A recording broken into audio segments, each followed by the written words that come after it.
nasa dulo na yung track, kasama ka pa rin doon sa front page. Yun yung nagmo-motivate sa akin para mas galingan ko pa eh. Sabi nga, magaling ka na ngayon, dapat mas galingan mo pa. Tapos, huwag ka masyadong tumutok doon sa ibon ng iba. Bantayan mo yung ibon mo. Kalabanin mo yung sarili mo. Diba? Matuto tayo, sabi ko nga, matuto tayong pumalakpak sa tagumpay ng iba. Dahil magkakaibigan naman tayong mga mag-iibon eh. Hindi man tayo magkakaaway, di tayo magkakalaban eh.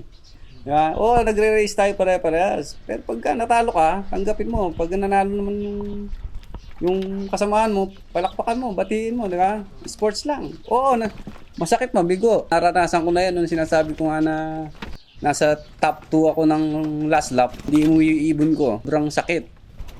Diba? Pero pagka naman nakasurvive yung ibon mo at nakauwi kinabukasan, na ano na, nare-relieve na yung sakit na naramdaman mo doon sa pagkatalo mo.